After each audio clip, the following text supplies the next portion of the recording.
ரங்கசாமி அறிவித்திருக்கிறார். தற்போது அனைவருக்கும் இத்திட்டம் விரைவில் நடைமுறைப்படுத்தப்பட உள்ளதாக முதலமைச்சர் ரங்கசாமி தகவலை தெரிவித்திருக்கிறார். செய்தியாளரிடம் இந்த தகவலை அவர் தெரிவித்திருக்கிறார். புதுச்சேரியில் உள்ள அனைத்து குடும்ப தலைவிகளுக்கு மாதம் 1000 ரூபாய் உதவித்தொகை விரைவில் வழங்கப்படும் என தெரிவித்திருக்கிறார். கூடுதல் விவரங்களை செய்தியாளர் தன்ராஜ் விவரிக்க கேட்கலாம். வணக்கம் தன்ராஜ். இந்த 1000 ரூபாய் மகளிர் உதவித்தொகை நடைமுறையானது எப்பொழுது நடைமுறைப்படுத்தப்படும்? கண்டிப்பாக புதுச்சேரியில் கடந்த சட்டமன்ற தேர்தலில் என்ஆர் காங்கிரஸ் பாஜக கூட்டணி ஆட்சியை பிடித்தது. தொடர்ந்து தேசிய ஜனநாயக கூட்டணி ஆட்சியானது தற்போது புதுச்சேரி நடைபெற்று வருகிறது.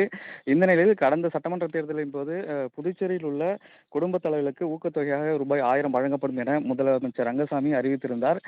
அதன்படி புதுச்சேரியில் உள்ள சிகப்பு நிற, அதாவது வறுமை கோட்டிற்கு கீழ் உள்ள சிகப்பு நிற குடும்ப அட்டைதாரர்களுக்கு மாதம் 1000 ரூபாய் ஊக்கத்தொகையானது தற்போது வரை வழங்கப்பட்டு வருகிறது.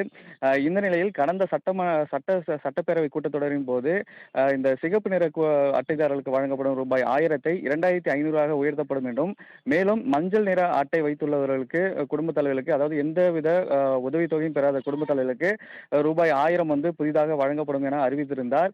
இந்த அறிவிப்பு வெளியாகி கிட்டத்தட்ட 6 மாதங்களாகியும் இன்னும் நடைமுறைப்படுத்தவில்லை. இந்நிலையில் தவளக்குப்பம் பகுதியில் ஆதிதிராவிட மக்களுக்கு இலவச மனைப்பட்டா வழங்கும் நிகழ்ச்சி நடைபெற்றது.